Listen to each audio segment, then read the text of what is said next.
I'm just driving in Montana at the moment through the Silly Swan Wilderness, Bitterroot Mountains, draped with snow, a few wildflowers, white, I don't even know what they are, the straight, dark trees rising up in the understory of the forest, cleared by either the foresters or by wildfires years ago, and log buildings. And I don't think I've ever driven this route from Missoula north along the spine of the mountains with the cold clear lakes, and I stopped by the Salmon Lake, and I've never been there before, but a girl in Missoula last night at a club after driving from Washington State through the North Cascades and through Idaho and camping out outside of Spokane and Coeur d'Alene with a classic car show where I was hoping I timed it where I would catch the Ironman triathlon that they have there, or the half triathlon that they have there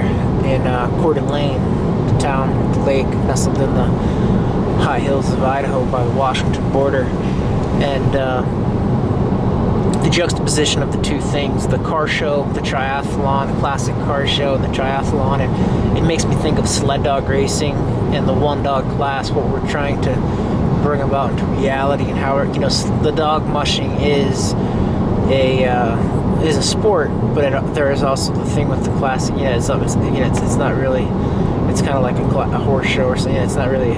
It's not modern technology repelled to so much.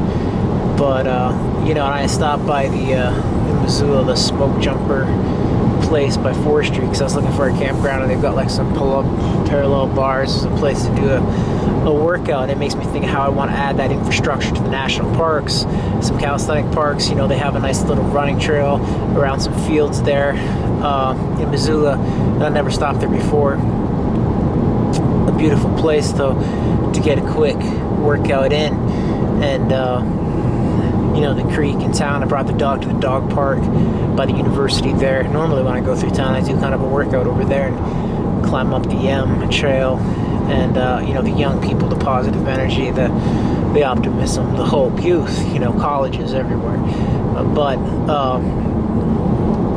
Again, it's just driving through the mountains here, thinking about programming, training, how we bring people up. It makes me think of the dog mushers, the sled dog mushers. Specifically, I'm reflecting here the Swingley thing. He did a good job with the races, and he had his handler friend, Melanie, girlfriend, whatever, Sharilla, chuck the dogs around, and they would build up to where they would be chucking the dogs up and around the same route, dropping them off, and then he would dog mush back like 120-30 miles to his place in Lincoln. But it makes me think of like where I came from on the East Coast, the same northern flavor driving through the Silly Swan. There's some log home building, there's a big forestry thing there, not a forestry thing, but where they harvest the trees. The logging industry was big in the Maine woods as well, and we grew up running dogs on logging roads, and there were snowmobile trails in the winter, very similar to how it is out here, in the States versus Alaska, where a lot of times the dog mushers groom their own trails. And I driving here, I see a couple horses in a pasture alongside of the road. Really beautiful scenic road, some log buildings on the sides. A deer's running across the road up ahead right now, and you can see it there. Don't want to run over the deer, but it makes me think also. I was just talking to a lady at a coffee shop, and grabbed a cup of coffee here for the drive, and she, I was like, what goes on? She says the town closes down in the winter. There's some snowmobiling though, and there's elk hunting, deer hunting. It makes me want to go hunting this year, but I don't know what we were talking about there. Anyway, I get distracted. I still want to run at a deer. I got to keep my eyes peeled on this road, but but the States versus Alaska is what I was talking about. But training the dogs and training, because it also makes me think, I was in Washington State in a beautiful place outside of Bellingham, and and I just camped in this hayfield for the night, and it's a little kind of like an island of the trees out in this hayfield, drove out this little 2-lane road and just kind of threw this thing back down with the dog, and this beautiful owl came to the tree, and I watched the star come up, and looking out at the water, not the water, but the water is just really close to where it was in the ocean there, and the Pacific Northwest really kind of growing on me there. Cooler than, you know, California and the southern states, but just one of the most beautiful places. And it really makes me think of always when I drive to Alaska. The few times I've done the drive back and forth to Alaska, it's only been a couple times now, but somewhere up there like Taylor, BC or something like that. And it makes me think of Aaron Peck again, Grand Prairie, but you know, that sort of that place where you get that sweet spot between development and like where there's the industry and human, but there's also that coexist with the nature. You know, there's the deer, there's the railroad tracks, there's the guys doing the logging, and you know, they're bringing the trees in, but they're not destroying the wilderness. You know, there's that sustainable coexist thing, and maybe it's just that sweet spot, that moment where, you know, maybe in a few years there's going to be a bunch of subdivisions, there's going to be problems with the development, but right there at that time in that place, you just drive in, you don't have to pay, you're gonna have to deal with a jerk off ranger. You know, you can just throw a sleeping bag down, pitch your tent, you know, by the railroad tracks or something. You'll see the deer, there'll be a hawk or an owl in the sky, and you're not going to make a mess, you're going to leave no trace, you're not going to make a big fire pit that's not there, you're not going to throw beer bottles around. You know, it's that respect the place, respect the wilderness, and because it's such a beautiful place, and you go through there and you don't want to necessarily, but there is the ache and the need, I think, and that's why I drive through there. It's like I was camped at Washington State. It's like in a big abandoned barn, you know, and it makes me think, you know, should I put a gym in there? I'm doing it at Buffalo Ranch again, thinking Aaron Peck, you know. But the longer term, you need to have money, you need to have cash flow, you know, business, how it supports other people, you know, drawing on resources, streams, cash flows from different places, and you know, the big picture, you know, looking at the tour business ecosystems in Alaska with the sled dogs and, you know, blah blah blah. But I have no means to do any of that out there anyway, so it makes me stop for a second and think, though, because, you know, it's like they've got the bikini coffee girls out there, you know, how do you ever stay somewhere long enough? But basically all dating is economics. It just makes me think here, you know, because but just training dogs and programming dogs and how that relates to training people and programming, you know, the people too, because it's like Terry Streeper up there in British Columbia, you know, they free run their dogs in the groups, and they're usually like 4 or 5 males or 4 or 5 females, and they run them loose behind a dirt bike for a distance. He's got a golf course there, at least that's what everyone says. You know, I haven't witnessed this myself, but you know, the socialization, because I bring my dog to the dog park in Missoula and he's wagging his tail. It's good for him to meet the other dogs, but you know, they run and then they swim and then they get up and they run again and then they swim again, and they're running pretty fast. They're kind of just doing what they want to do. They're not in harness, they're not in the team, and that's reflecting, you know, I'm reflecting how I drive and travel some. You know, I kind of travel and do my own thing, you know, and then I hit up like a hot springs or something. I mean, literally, it's very similar. And I think, you know what I mean? It's very similar to how that he trains. You know, how they train those dogs in the autumn leading up into the winter. And I think it's sort of like me as an artist, you know, I'm kind of, you know, and I think it wasn't intentional, but I think, you know, I kind of learned, you know, and then have them go together at the water. They kind of get the drink and they do their thing, and then they, you know, it's an interesting observation. But then you juxtapose that to Swingley, because he's more long distance racing, and I don't know what he was doing, but you know, I think the biggest thing is the destination training. We're going to this place, we're not going in circles, we're going to truck up and around, and then we're going to run, after we build up our mileages, of course, and we were able to actually do this, we're going to run back to the location, to the home base, and you know, have that destination training. You know, obviously if you're running the last couple miles under where you live, you're going to pick up the pace versus you're going home, you know, versus, you know, if you're going out for your same 5-mile jog and you're going out every time away, you know, you'll pick up speed and momentum on the way back, you know, regardless. So if you just head straight out, if you get dropped off 5 miles away and you run back, then, you know, you're going to have that little bit of extra energy. Motivation will be there throughout the run. Eventually you might build a faster basic pace of traveling into your physiological, you know, into the way you travel and move, and perhaps, and I think that might have been part of his success. And a lot of the mushers in Alaska, I don't think ever really executed on picking that up. Some of them messed with it, but temporarily, you know, you look even at like Jeff King in Denali Park. He trains out to the McLaren River Lodge, out to his little camp on the BLM land by the Susitna River. He's got a wall tent out there, but a lot of it's back and forth, and I think he still has the longer miles that a lot of these people don't have. You know, again, like here, the woman at the espresso place told me they get buried in snow, you know. what are you trying to get? But it also makes me think of like the differences between Swingley and Melanie. Melanie kind of got into the CrossFit, and I remember seeing like she had this thing where she's deadlifting tons of weight. Swingley had the horses, he was riding the horses as he kind of transitioned out of the dogs. And I remember he was a runner, and he's more slightly built, and his brother was gymnastics, Greg Swingley, and a gymnastics coach. And it makes me think CrossFit, gymnastics, where all this stuff is. But Melanie she was a vet tech, and she was working with Swingley and became the girlfriend or whatever, the wife at one point or another. But she actually owned the CrossFit gym in Helena or something and got into it. And it makes me think again, like Jeff King up in Denali Park, they had a CrossFit gym or something for a while, and I just kind of observing how these different things, a CrossFitter versus someone who runs, just does more running, a bodybuilder, how the different people train the sprint dogs versus the stage race dogs versus the long distance sled dogs. You look at like a show dog and the different, over time and stuff. And what we're trying to do with the national parks and what we're trying to do is development, and going back again with our sort of microscope to that place out in Washington State, or that place up in British Columbia, where it was Grand Prairie or Taylor, where there's that sweet place of development between man's development and relationship with the planet, where we are taking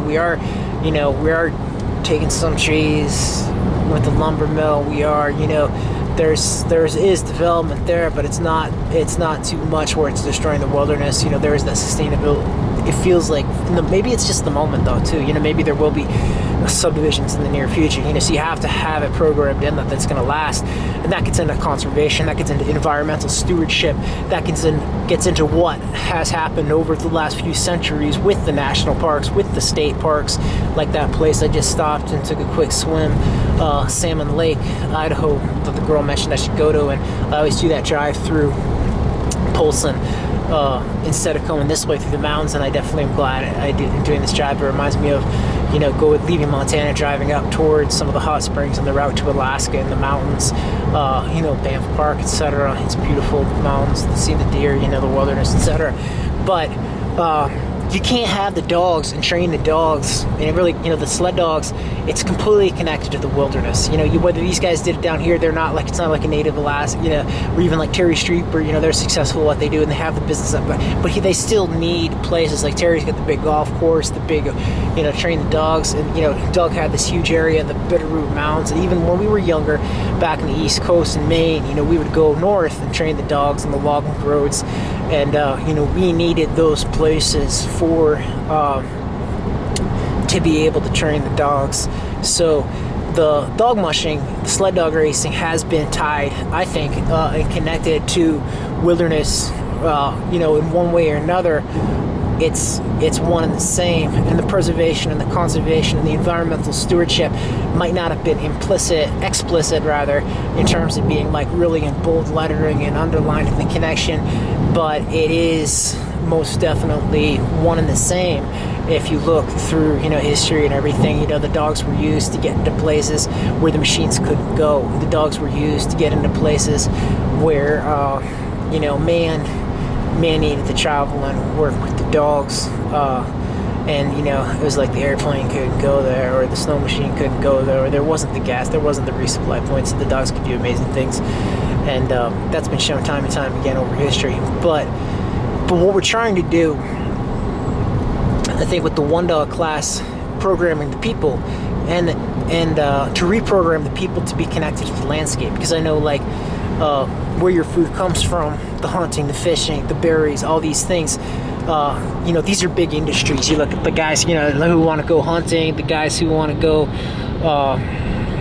these are big things, very much connected to the dog mushing. But you get a lot of people, I think, that are kind of like, they've just specialized to be focused on the dogs and stuff, and you know, all the native communities along the route, like I talked in that other quick video, you know, trying to get one of these CVs to compete in this to help get it the momentum I think that it needs to get the traction it needs to take off is, you know, all these guys along the villages in the route, you know, they're hunters, they're fishermen, and they have the stuff at their doorstep to excel at this, and we bring in a physical fitness component with some very, you know, it doesn't have to be the super complex CrossFit shit, but I think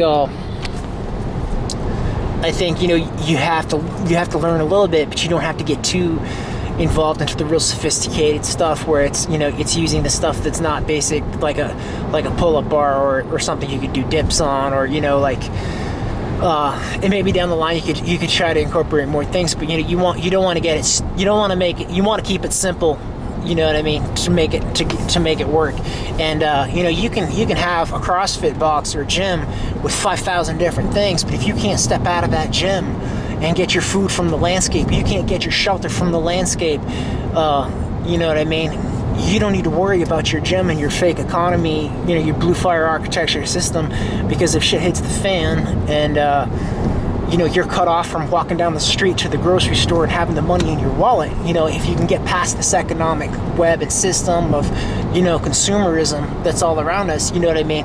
You need to be able to reconnect with nature and reconnect humanity with nature while still keeping the best of the blue fire architecture, the development that's happened since Christianity. You know, and we're talking about technology again, all these iPod, you know, all the communication devices, all the healthcare stuff, blah blah blah. Positive elements there, but it can get too much to where we're totally disconnected from the earth. We're relying on other people who are in, you know, whether it's a foreign country, you know, to eat that avocado in San Francisco, someone in Mexico is getting it, and, you know, you drive down through Ventura, California to Santa Monica or whatever, and, you know, the migrant workers and the, you know, the disconnect and the poverty there in between the people who are eating at the big fancy Whole Foods in Ventura or in Oxnard. You know, it's not that much different than what's happened with the dog mushing, and you've got the affluent people, whether it's someone like Jeff King from California or whether it's a Martin Boozer from Switzerland, or Doug Swingley down here, you know, and these guys are sort of dining at the big restaurant, metaphorical, figurative of iditarod, whereas these other guys have been, you know, the native guys have been working and to go get the food to build the dogs up, and these other guys just can come in and they can just outbuy them. You know what I mean? Or you can be the guy who can just go into the gym and focus on your bodybuilding and just do your bodybuilding exercises, maybe have a supplement company, sell the t-shirts, but, you know, or like a CrossFitter, you know, you can own a CrossFit box and do your CrossFit stuff, but can you take that out of that economic system of the CrossFit box and the affiliate, or can you take that out of the gym where you're doing your bodybuilding and you know, and you don't have the supplements and you don't have access to all of that stuff? How can you take fitness literal, you know? And I think, and I totally would challenge Greg Glassman, who's the CEO of CrossFit and the inventor of CrossFit, and I would say, hey man, you know, all due respect, you've got some great things going, CrossFit's taking off like wildfire, but, you know, let's pull back the layers on this thing. You got an economic, you don't have a fitness thing. You take your CrossFit out of the box, can these guys get, you know, fitness is, can you actually survive? You know what I mean? You take them out, it's an economic thing. You know, they have more money to specialize. Most of the guys who have excelled at the CrossFit basically own a CrossFit thing. You don't see a tremendous amount of black athletes winning at that, and I don't think just saying it's because they're more tall and the CrossFitters are more short, have self-selected to be more short. You know, I see really good African American and other, you know, race people who are really in good shape and who are short. So I don't buy that so much. Like, I see the angle. I think it's more of a rich versus poor thing, you know, and I think it's become something sort of like the dog mushing. I can see the parallel with the CrossFit and the dog mushing, where the economics play out, and someone can say, well, you know, they're just not as good an athlete, they're not as focused. And sure, you know, absolutely, those arguments have degrees of truth, absolutely. But, you know, there is a point where you can sort of get past all of the clutter of that shit and see with transparency that economics play more often than not in being a significant factor in these sorts of things. So, you know, you have to kind of cut past the layers, and if you take these athletes out and be like, you know, once we begin to follow the patterns of, you know, where the fuel comes from for the car, where the food comes from for the person, and can you actually reconnect the man, you know, the athlete, the woman, the athlete, and the group, the community, with, you know, permaculture talk, you know, is almost what this feels like, but with the proper relationship with the landscape, and have that, you know, you look at the indigenous peoples, have that connection with the people in your community, with the people in your group, with the landscape, with the ecosystems, what it can provide, with the fish, with the deer, with the berries, with the you know, with the rabbits, whatever you would need, you know, and you know, and with the gardens, you know, the vegetables and stuff that you could potentially maybe grow, and the potential there, that sweet place that you would camp at in the hayfield and watch the star come up, and the beautiful owl, and so close to the ocean, so close to the mountains, and that sweet place between development, between man and with the earth and with nature, and observing the deer at the edge of the hayfield, and not taking too much, you know, and still being able to go out and get some trees and build houses, but, and you know, still being able to go hunt and being able to fish, but not taking too much to where you destroy, and to where you degrade, and where there's the broken beer bottles, and to where there's the big city with the pollution, to where there's the you know, the disconnect between the people who have so much and the poverty, and the people who are working all the service jobs to go get the people who have so much the food, and who are going to go, you know, the supply and demand chains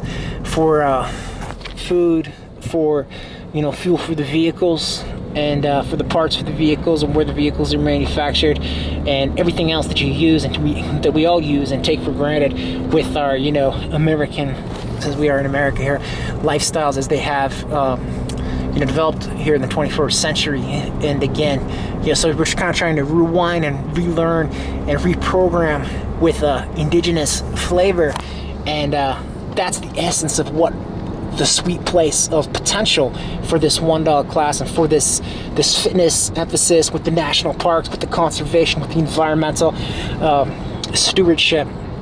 But really, it's a fitness thing, and I don't want to let that go, because it's you know, if you can't go out and get your own food, even if it was just like, we're talking about having like a year to prepare to get your food, to travel for like 3 to 5 days, if you can't do that, you know, through like a national park or something like that, you're definitely not the most fit. If you need to be able to go to the store and buy the stuff, and also, I mean, that reconnects, you know, when you go to the actual national park, when you go to this place, the people who live right there, you know, or live around it, they are going to be positioned to be able to compete just as well with you, or the people who are working at the gym, or the people who are working at the town there, because they are going to have at their fingertips, and be able to tell the story of having that at their fingertips, and you know, getting the moose, getting the deer, getting the berries, getting the fish, and that story is a big part of fitness, because it shows that that area and that landscape can sustain that travel and that effort, physicality of moving across the landscape, whether it be by a bike or skis, and being able to, you know, compete in the calisthenic challenges at the different places, and to be able to camp out and to be able to actually do this, and not just for the animal, the dog, but for the you know, the human athlete, and trying to have that union and that connection, and have that, still have that you know, for lack of a better terms, that sort of marriage between the animal world and the human world, and how the animal world is parallel and similar to the earth and the earth systems and the nature systems, because, you know, years ago, the dog mushers in the remote villages, the indigenous communities along Alaska, you know, still now today, you know, they fish, they have the fish wheels, and they get the stuff for the dogs, whereas like the big tour kennels and the big mushers, you know, they still do that a little bit, but they've got their sponsors and the big dog food companies, and there is the disconnect between what the nature and then what the local community can sustain and support, whereas these guys have so much money, you know, they can have 100 dogs and have people working for them, whereas the other guy back in time, you know, years ago, it was about, you know, how much fish you could get, or, you know, could your brother and your cousin, you know, could you guys scrap together the dogs to do something like this. So the one dog class simplifies all of this and makes it like, it makes it more of a, there's less of a barrier, you know, it's one person, it's one dog, and but still there's the community aspect. Just like when I go to Missoula and there's the beautiful college and the green grass and the whatever that river is, Clark Fork River, and the hike up the hill, and you know, it's flowing clear, and there's the dog park and the dogs are socializing, and I'm talking to the cute college girl. There is the socialization, there is the integration. So it's not like a dog musher taking their handler totally out of a college setting and not allowing them to socialize, not even paying them the right way, you know, and having all of the problems that go with that, where they're cut off from their social circle. This, you know, and not having them, you know, be a local employee with times off and blah blah blah and getting paid overtime. So this kind of fixes some of that. I think it has that church, or that, like, you know, indigenous family, that atmosphere, that element is still present, very necessary, I think, for achieving that sweet spot between the development and the nature. Because when you get into the point where you've got someone just doing slave labor, whether it's a migrant worker to get your avocado, or whether it's a dog handler to get your you know, your iditarod team, it's too much of a development thing, and it's like clear cut in a forest, or it's like the smog over LA, or, you know, it's something that degrades the person, whether they're right at your doorstep or whether they're in a foreign country, but it degrades the person, and that is one to the earth, and you know, and how it degrades the earth and the system that you're using. So you have to have the respect, the balances, the sensitivities for long-term thinking to achieve what we want to achieve. And what we want to achieve is health of the individual, health of the community, health of the planet, to sustain life on the planet. And not jokingly, you know, it's one of the most pressing and serious issues for man, you know, in the moment, beyond just trying to be able to protect oneself and that sort of thing. So I think it's a good, you know, moment as I drive through the mountains in here, just reflecting how the different dog mushers train and stuff and prepare. You know, it's like the streepers can go and get hundreds of chickens from a big chicken thing in Canada to feed their dogs and mix with their dog food, or, you know, maybe Swingley had to deal with some of the beef ranchers down here, and he can get a lot of that. But in like you know, your bodybuilders can go to the grocery store and they can have eggs and chicken and everything, and they can, you know, take the protein supplements and the creatine and the steroids or whatever and the human growth hormone and build up. And your endurance athletes like your Lance Armstrong, you know, there's the ambiguity over a lot of those guys because of the drug use and the, you know, the cow's blood and the blah blah blah. And this race sort of really changes, I think, a lot of that, because in the conversation about this race, because it's like, you know, you can't eat the power bar during this race, at least, or what we're trying to do. You know, you have to have got your own food from the earth and from the landscape. So all of that, those processes and those systems that go, and the patterns of the skill sets that go with doing those things, you know, and we're talking about eventually connecting this into, like, driving through Missoula, you know, getting the shelter years ago, you know, the forestry and the firefighters out built some cabins where they built some houses where they burned down. You know, we're not letting go of that train, but, you know, it's shelter, it's food, you know, these skill sets that go with this, and with being able to survive, literally, you know, not in a reality TV sense, but, you know, we're not talking about like going to Panera Bread. You know, I see all these fitness YouTubers. It's like, let's go to the, you know, and it's just the lifestyles. You know, it's like, go to the Mexican eatery, go to the Qdoba, the Chipotle. You know, they go work out in the gym. There's nothing wrong with that, because it's health and fitness. You know what I mean? They're still tracking their calories. All the stuff that they do, all the skills that they have are, and that they showcase with what they do, are to be respected. But can you take those skill sets and can you take it to the next level? Similar to what I challenge the dog mushing community, challenge them, challenge the CrossFitters. You know, can you take what you excel at and take it to the next level and sort of relearn and and we're only doing this for a short section of time to begin with over the course of a year. So it's not like, you know, it's all about like getting outdoors. It's promoting the environment. You know, it's promoting the national parks. You know, in terms of where the food comes from. You know. So, man's relationship with the earth, can you take all those different groups with their different skill sets and give them this sort of the challenge with the universal appeal, you know, camping out, traveling across the landscape, only using the food where you you yourself go and get it, and it seems like it's a good challenge. You know, it's not easy to do by any means, I don't think. So I think it's definitely it's a legit race and challenge. I don't think it's going to be something. Yeah, like I don't want it like it's summer out. I don't really feel compelled to do some of this stuff myself right at the moment, so I understand why it might not have traction. You know, it like might not be something that has like immediate traction and snowballs into a big franchise thing like the CrossFit has, unless it's got a chunk of money to push the marketing, you know, like Silicon, you know what I mean, behind it. So it's just something that I do think though will grow, you know what I mean, in time, and it will have traction in time, and it will take off. But definitely not something I'm letting go. So that's why I was just kind of doing another podcast here, just to think about it and, you know, stress it. And, you know, the balance place between, you know, like Swingley, he liked to run. He had the horse, you know, the one horse and the one person after doing the dogs. And, you know, he'd go do the run. And like Melanie, his handler, was the person who would truck the car up around and wasn't training the dogs at first as much. And she got into more of a development sense. You know, you see her doing the deadlift, doing the heavier stuff. Not necessarily, maybe she did the running too back in the day, but, you know, then it's like all of a sudden we've got a CrossFit gym, and you know, you can have a great, and also like the disconnect, you know, you get out of that smoke jumper place and it's like someone's doing the tours and then someone's out fighting the fire. But it's like where is that place between like an endurance athlete and between like your power lifter or your, you know, where is that place that's actually, you know, that's actually in balance? And where is that place between development and between human, and where we're taking things from the landscape, we're taking things from the earth, and where we're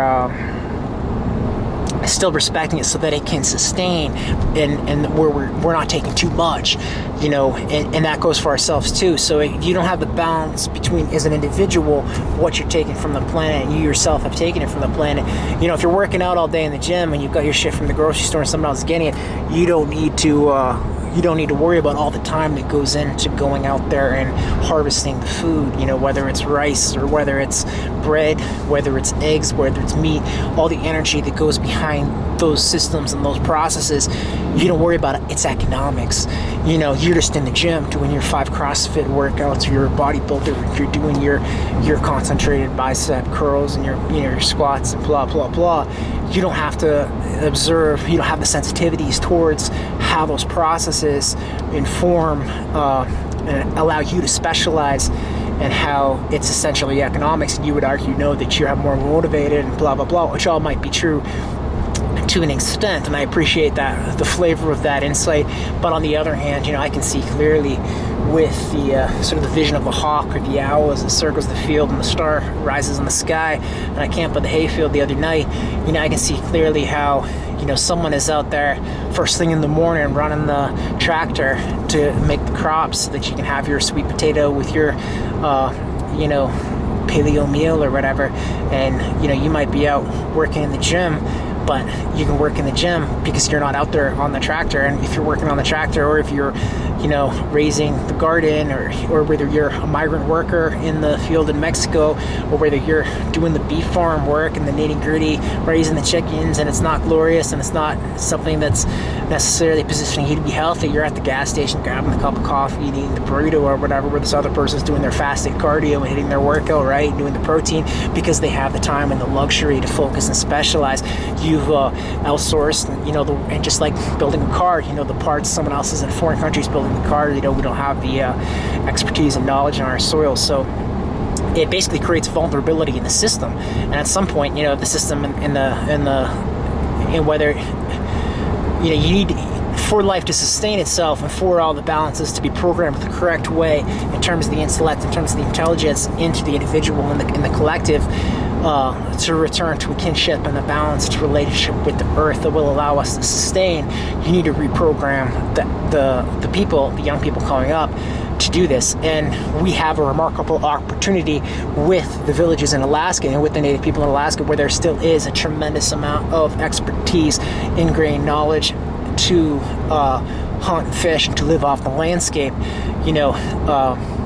So with the dog mushing, with the iditarod, and with what we're trying to do with the one dog class, it is an ideal avenue through which the global community can achieve basically what they need to achieve to sustain. So, the fact that I exist in this moment of history where I can sort of take the leadership role in communicating the need and the essence and challenge, and have others also hopefully within the next few years rise to this challenge and have it get the traction it needs to take off in terms of a race, in terms of conservation of the national parks, and bringing in the fitness stuff, bringing in the endurance fitness stuff, the calisthenic fitness stuff, also the endurance stuff, where the food's coming from, the one dog working with the animal world, working with the natural world, and have all of this come to a head and coalesce and begin to embody the best of historically what man,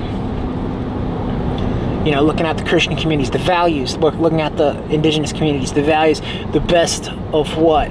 But to conclude, and the battery cut out there, but it's like the universal language across religions, cultures, nations, built into our human DNA, which our ancestral, the blood, creation, earth, energy, it was living off the landscape, which you could, literally, as an individual, as a community, right there in front of you, harvest and get, before the machines and before the big truckers and the systems of the truckers and the airplanes and the web of commerce and consumerism changed that, and we're outsourcing. So we're getting a car from Asia, we're getting our food from Mexico. Those people are struggling and they don't have the best conditions for working, for living.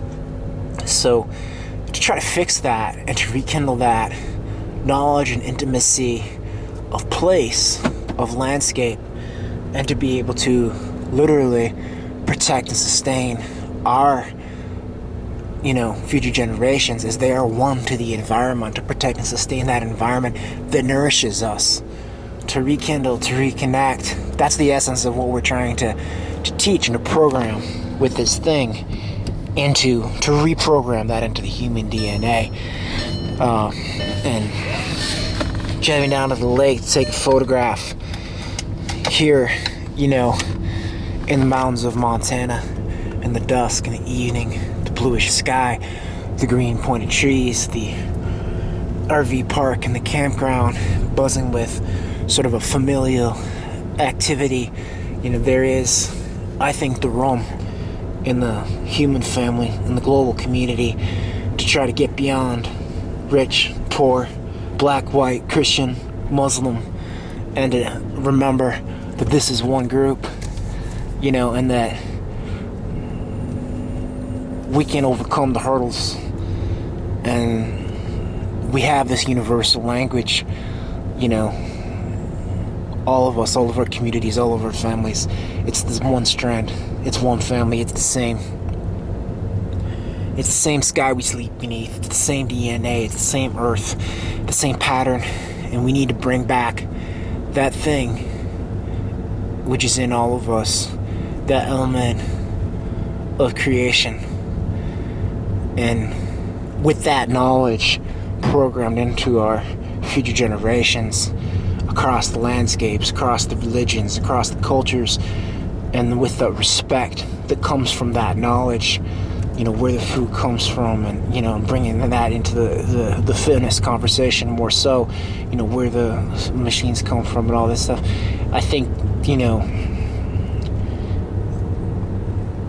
the human family will be able to survive, and will be able to bring the best of all the religions, the best of all the cultures, the best of all the nations to a head, and channel this language of creation in a way that will allow us to co-create and have a more long longevity through our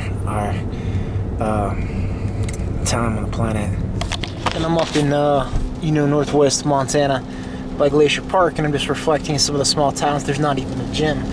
The infrastructures are not there, and in a way, I think a lot of the summer workers, the tourism, similar to places in Alaska, they find other things to do, whether it's like some body weight exercises or some yoga or something, or they get their own weights or whatever. In a way, I think that the energy in the atmosphere and the people are more healthy, than a lot of the gym lifestyles that are so much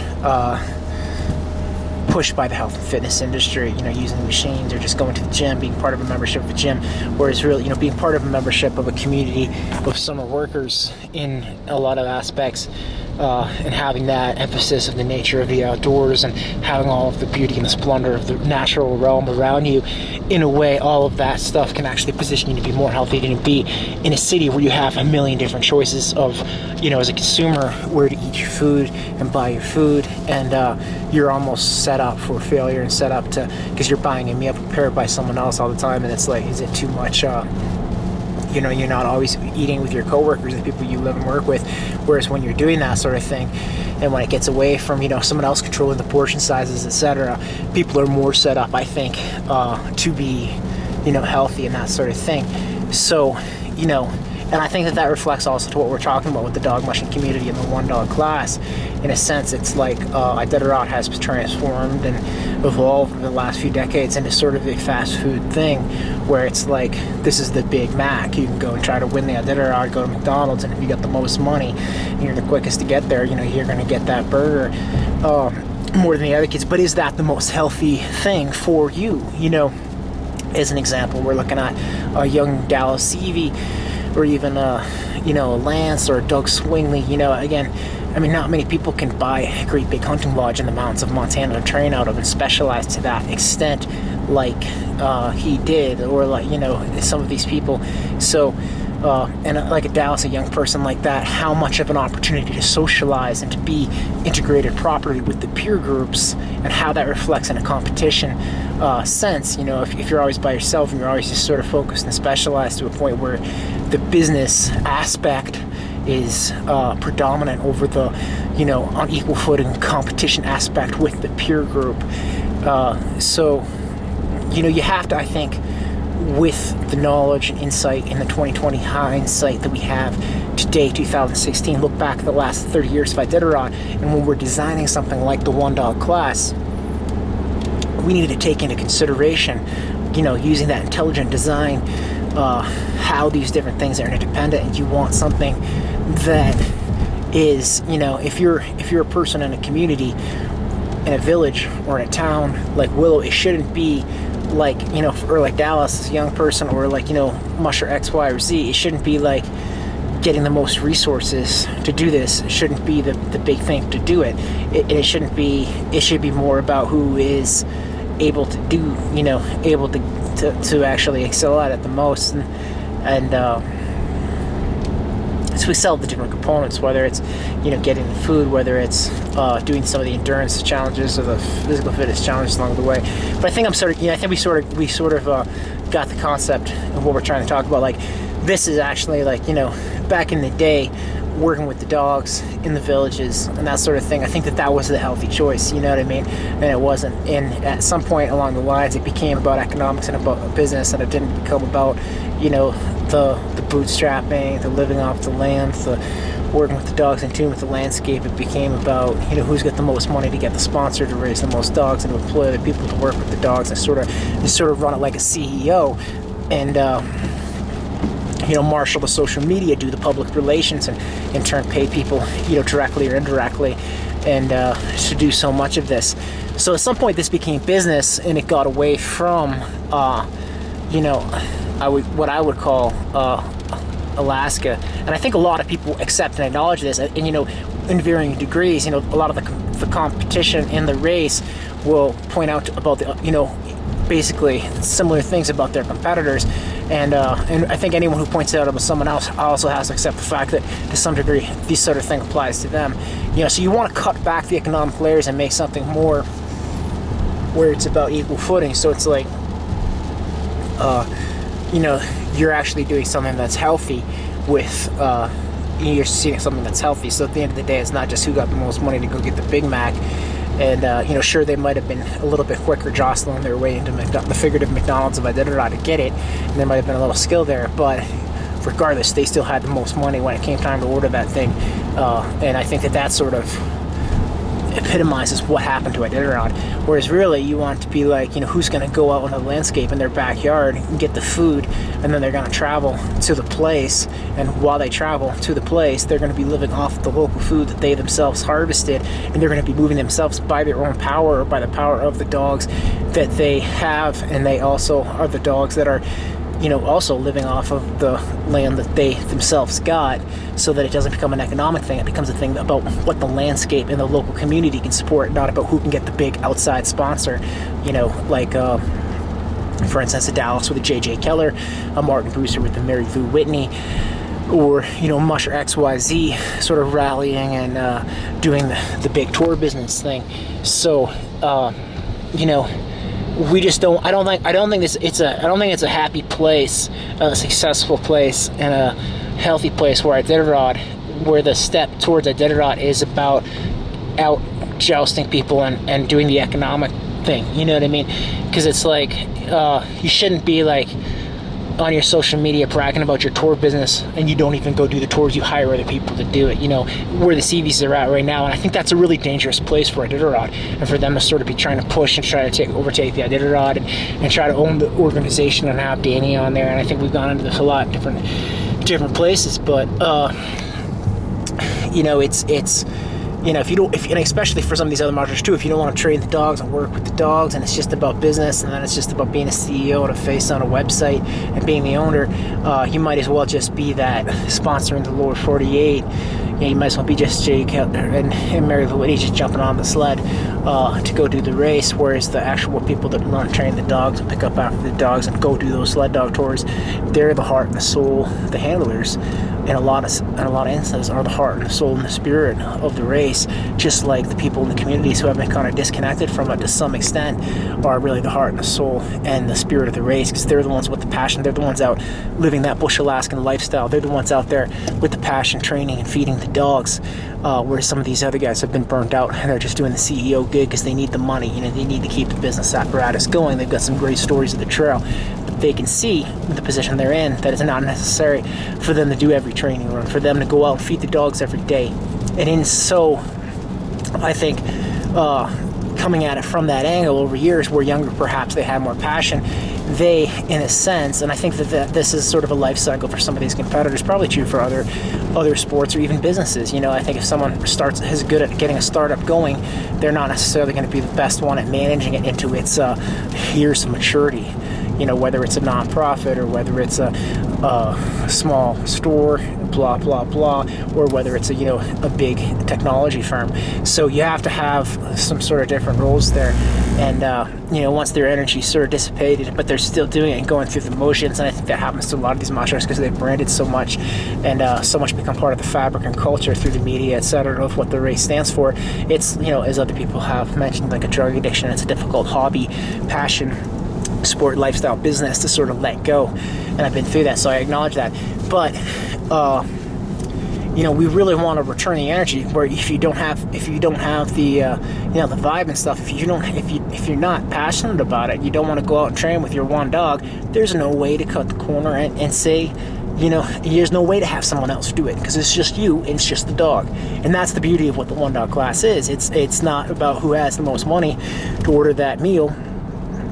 It's not about who has the most money to buy those dogs, you know what I mean, and who has the most money to do this, that.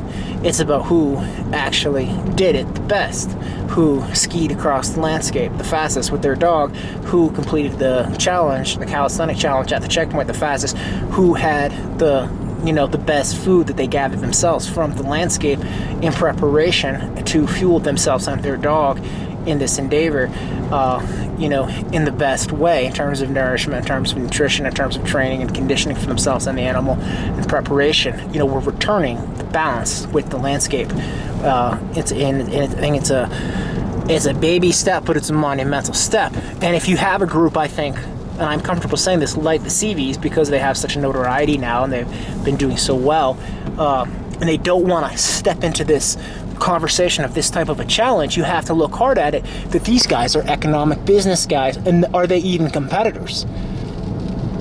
And you have to acknowledge that these guys are PR guys. and they're business guys, and someone else is running the tours all summer long for these guys that they're bragging about on their social media. They're taking someone else's money to buy the dogs and to raise the dogs, and someone else is going out there to feed and pick up after those dogs on a daily basis. You know, this is your iditarod champion and his family that we're talking about. Now, I'm sure Dallas can point out and acknowledge that those are problems and factors that have existed prior to him in the sport and probably will exist after him in the sport. But regardless, I think, you know, growing up in the sport, I'm sure that those CV kids, especially the fact that it's the brothers, Tyrell and Danny, etc., aren't as, you know, if they had the same opportunity as Dallas, and I've said it before, they probably could win the race too. You know, it's like a lot of, you look at a guy like Martin Boozer, his handlers, if they had the same economic opportunities he had, I wouldn't be surprised if he could squeeze off a couple wins. You take a look at Rowan, his son, Rowan could take the veteran team with a little bit of motivation and inclination, and I think he can see it pretty clear, just like I can see it pretty clear, that it's economic, and that's why I think he doesn't want to do it, because he knows he has an unfair advantage over all those handlers who have gone through there and put in the work and put in the effort, you know what I mean, because he's Martin's son. So I think, you know what I mean? So I think the knowledge is there in the community about what we're talking about, but the PR apparatus and the business machine and the economics don't really want this sort of thing to get out to the fans. And the truth is, the fans should demand where the dogs are coming from, where the dogs are going in the kennels. The fans should demand, that the dog handlers have the workers' rights, and that they have socialization, they have integration with the community, so they're not there in slave labor, they're not getting romantically, sexually taken advantage of by the dog mushers, which happens again and again and again. You know what I mean? So if they're working 20-hour days for a month in January, we're getting overtime for that. And if the musher can't hire other people or can't manage his kennel the right way or can't get out there off his own ass and feed the dogs and clean up after the dogs, well, guess what? You're paying them overtime for that. You know what I mean? You might need to restructure and run a better business because you're a business boy, you're a CEO boy. You know what I mean? So you have to challenge that community to respect and take care of those people. And you also have to challenge that community and that organization of Iditarod to do a better job with their partnerships in terms of a business sense, in terms of trying to reward the right companies with the right values about the environment, about the social mission, about the social issues. Poverty, substance abuse in some of those communities, but also the great things that those communities have, living off the land. You know what I mean? Still being able to go and harvest the moose, to fish, and to have that indigenous knowledge, you know what I mean? And to be able to champion the good and not just, shout about the bad in the newspaper and not just focus on the bad in the newspaper when a random event happens. So I think, the trail committee, the fans, the mushers, the one dog class is the thing. But you can't just rant about it like I do or write about it like I do and point it out. And I'm not sure I would ever do it unless I had someone who wanted to rise to the challenge and compete with me, you know what I mean, and compete not just with me, but compete with Alaska and begin to get the ball rolling on this thing. So the challenge is still standing for the Seavies, and they can look the other way and ignore the challenge, but I think the community, I think that trail committee even, and I think the mushing community, the people in Alaska, and the dog mushers everywhere, they can see that this is the point right now, is that, this is sort of on the CV's doorstep. This is their thing. It's their challenge. It's not a challenge at Rowan Boozer. It's not a challenge at Jesse Holmes. You know what I mean? It's not a challenge at Sven Haltman in Fairbanks or 20 other Jake Berkowitz or Zach Steer, 5,000 other people, but all of those people still too could also compete in this, you know what I mean? So, and millions of others as well. So it's something with a real low barrier to entry, but it's more of a complex, integrated challenge. So it's something that's going to have the endurance, traveling with the dog over the landscape, going to have the physical, the calisthenics, some basic fitness challenges along the way. You're going to have to be able to camp. You're going to have to be able to travel, but you're also going to have to be able to get your own nourishment and food from the landscape. It has to be natural food. You have to harvest it yourself. You have to have documented that. So, we're at a place where the best of Alaska has an opportunity to shine, I think. And the best, not just of Alaska, but again of the Northwoods culture, whether it's Colorado, whether it's Montana, whether it's Wyoming, Washington State, New England, the Midwest, the Northwoods of Maine, like where I was raised. And to respect the environment, but to still be able to live off of the environment. That sweet place between development and nature, and that balance place, that thing that is sustainable. And that's the essence of what this thing is. But I think it's a hard challenge for the Seavies not to take, because I think it's something that they have so much dogs, so much resources. The business part of it's done. They can send Musher, some handler or something to the quest and get a top place finish. You know what I mean? Dallas is going to be able to go out there and do well at the iditarod. No one's questioning any of that. But what we're going to question is if you take that economic component out. And I can tell you right now, Dallas can, where the media can talk about how Dallas wrestled in a certain weight class back in the day. But if you actually took the iditarod and put it again under a magnifying glass, and you actually, I think years ago, it was Martin Boozer, someone in Swenson or someone who said, they should actually have all the sleds and the mushers weigh the same thing so that you're measuring the dog. Because you look at a guy like Dallas or his dad Mitch, they're sort of like horse jockeys. They're diminutive, small, short, slick-built, wiry people. And they certainly weigh less. Dallas is talking about he's carrying 3 dogs on different parts of the iditarod last year. If I was in the iditarod, and I'm not, but you know what I mean, I weigh quite a bit. I'm just a bigger person than Dallas, or even a Martin who's smaller than me, or Rick Swenson, or some of these other people, So, if you wanted that, you could. I think iditarod could be challenged that way anytime, and still it could be totally a great argument too. And I think that one might actually change the race, because if Dallas was carrying, Dallas is, I don't know how much he weighs, but if he's still weighing 140 pounds or something like that, if he had to compete on an equal playing field with a 200-pound musher, or if there was a 180-pound handicap or something like that for iditarod, you would have, it would be like Dallas would always have to have that dog in the sled. You know what I mean? Or when he's carrying that dog, some other musher could also carry a dog, and they would be on equal playing field because they would have the same weight sled. But I don't think that's what that race is supposed to be about. The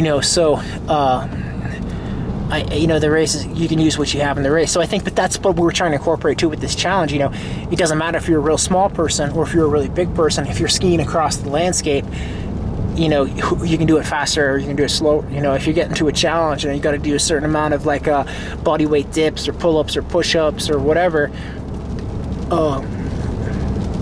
it shouldn't matter whether you're a tall person or whether you're a short person. You should go into it with the mindset that you're still going to be able to win. But if it's a question of who can feed and take and have people help them feed and take care of 100 dogs and buy dogs and breed dogs at that level, well, 99% of the people who might have an interest in that are not economically going to be able to do it. So I think that's really where you're weeding out and creating a thing that's an economic thing, not a competitive thing. So we're going to fix that with this 1-dog class concept. We're going to breathe the spirit of Alaska back into the race. And I think it's something that is attainable. As long as someone else will rise to the challenge, we can begin to train and do this thing. But it's like if the food's no good here, we're gonna have to look at every relationship. If the food's no good here, we've got to go get our food from an outsourced different location. Or if the ability to make a car, the system for the fuel for the car is not good here, we got to go get it from somewhere else. But then in doing that act, we're disrupting in that place the balance. The love's no good, so people have to go to Las Vegas for the strip clubs, for whatever, because the family relationship is not good. Well, why is that not good? Why can't you take that and learn from what goes on there in Vegas and re-inform and reprogram and refix it so that there is a good chemistry in a couple and there's something that can last with the couple and with the community within the location they're at,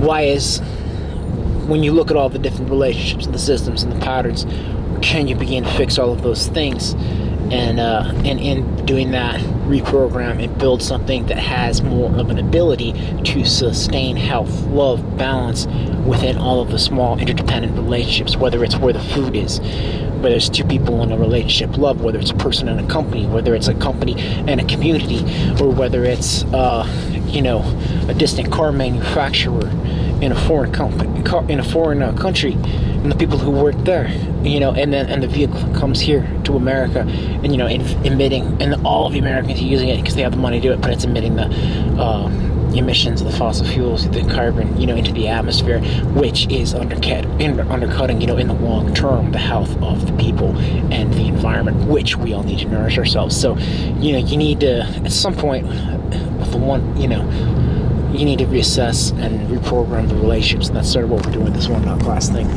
It's like, the fishery is not good, for instance, for salmon in places, along the East Coast or along the coast of California, but the fishery's good in places in Alaska. So, the impetuous, the Alaskan salmon is the thing that's in demand. But then, again, just using it as an example, you have to look at that industry, because you can be in Anchorage and think, oh, it's great, hunky-dory, great thing, it's a little bit dangerous, but the reality is people suffer, and the working conditions, the living conditions are not good. The dollar talks over workers' safety, over workers' rights, over even the health of the industry over time. So you have people working 20-hour days in the canneries, and they're getting hurt year after year, and then those people are not going to be suited in the long term towards being healthy. It doesn't matter if someone in a distant city has that salmon, they're not part of that crush and that rush and the actual getting the salmon. So it's just another example of how it's so impetuous and important, and there's so much to offer with this idea of this one-class thing, where it's like even small amounts, local amounts, getting the food. If you live in a city, maybe it has to be a square mile thing, a ratio or something, because if you live in a city, you don't need to go from Anchorage down to Kenai to get your, set depth net fishing thing.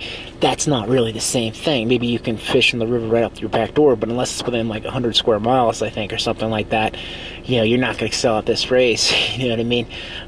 So that might have to be incorporated the challenge at some point in designing this sort of a thing, because otherwise it's just basically traveling and outsourcing and stealing the resources from someone else to sustain yourself, and it's the exact same thing as the issues and the deals with outsourcing and having someone poor and struggling, a migrant worker or something, get your avocados you need in San Francisco at your gourmet place, or the car coming from different countries or whatever, and maybe they have less than ideal living conditions, or but you're not seeing that. It's in a distant country, it's not part of you. You just got your nice avocado and you got it cheap, so that keeps you happy in the Bay Area, or you've got your cars in America and it keeps you happy, but you don't see the effects in 5 years of too much carbon, or you don't see the effects of not being able to do that shit yourself as an American, in terms of building a car, in terms of harnessing the ingenuity, in terms of creating jobs, in terms of mastering an industry.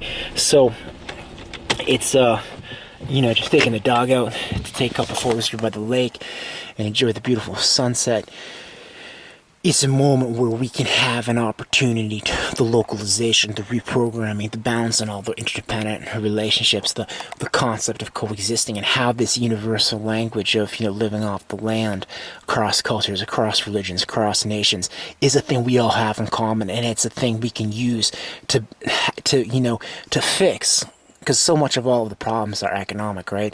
And it's a difference of economics to fix the things that we are all the tension points in all of the relationships, whether it's two countries at war, whether it's two people in a relationship, whether it's a business in a town with a town, a nonprofit and a business, all of the different small relationships, whether it's an animal needing habitat and forest, whether it's a fishery and a market, you know what I mean? Iditarod, the culture and everything, because it's like still, you go to California, you go to like LA, you go to some of these places, these big urban places, and it's nice to visit, but ultimately, just driving up into the mountains of, to the North Cascades in Washington State and in northern Montana by Glacier Park, some places I've never been, I feel, you see a black bear, you see a hawk or an osprey, like I was talking about by the Hood River in Oregon, wheeling in the sky, and the connection to nature is rekindled, and how we are connected to nature, and a lot of that is what the dog mushing is, about. It's about not being in the car, literally, and traveling across the landscape by dog power. But I think you have to more deliberately unionize join the human power with the dog power concept, because the way it's evolved is just basically like a car. With the dogs, it's about money. It's about who can buy the most fuel stuff. It's not about what can come from the landscape to fuel it. So when you look at it, we're not being all negative. We're just being, it's a healthy constructive criticism. It's a healthy constructive challenge. It's not something it's something that can coexist with what exists now, and it's something that can help fix some of the problems with what exists now in a healthy constructive way. And it's like up here in Glacier Park, out there in Minnesota by the Boundary Waters Park, this winter, why can't we have a couple 100-mile challenges? Like, seriously, literally, with a dog and the skis. Well, can we get something like that to happen up Hatcher Pass or something in Alaska? Where there's 50-mile, a couple 20s or 30s or something like that. And this can lead up to something that could be big going down through the parks, Bozeman to Jackson, later in the year, or something big up by iditarod, in Alaska. There's the Percy Wolf. There's other things out there, and then other surveys, but I'm kind of excited, and maybe I'll just end up just doing this myself with my dog. I don't know. I tend to end up going for the warmer weather in the winter now, just because the economics. It's hard to find, it's money to be able to stay somewhere warm. You can't just camp out of a car and stuff, and but still, I just don't want to let go of the dream. I'm still kind of challenging the community and pushing the community, because I know there is the interest in the Rocky Mountains. There is the interest in the Midwest with the sled dogs and with the dog mushing, and there's also a lot of, a room for people as they introduce to it to just take the one dog out and still have, the great aspects of outdoors, winter camping, health, fitness, community, traveling, nature with dogs, and with this one dog thing, without having to get in and 20 dogs to 100 dogs and to be in that financial and time consuming commitment. So, but it could be something that could be healthy. So we're still sort of challenging. We're still guiding, and just like driftwood along North Shore Lake Superior, or these green trees here against this blue-gray sky and spitting rain, and June, Glacier Park, sort of photographs of nature and time spent are gonna ultimately outlast the same sort of factory consumer experiences in box stores and cities as things that resonate the most within our DNA. And when we take the preparation for such times, and we also make them of a similar wavelength, spending long weekends gathering berries in the forest, scouting places to hunt the deer, watching the sky for the first flakes of snow and the strong winds across the lake in October, wondering when the ice first will freeze and you can travel across the bogs and muskeg and tundra and watch for, on the first snowfall, the tracks of animals. But like a 5-star notebook of songs by a person who doesn't have money to get in a car and drive 10 miles. Even the town they live in, and who can't try to escape the city, but who is stuck. I can't let go of that part of me. I don't think the artist part of me, who can't let go, who can't let go of love from before, and who can't get away from the spot, literally, and who might not have the outdoors at their door. That's part of who I am, and that's the urban culture, and that's the poverty, and that's the hip hop, and that's the singer. But I think a lot of places in the north, whether it's in the States or in Alaska, they do at their doorstep have the opportunity to train, and they do at their doorstep have the opportunity to go hunt, to fish, and to gather berries, and to be, connected to the world. So it's a thing that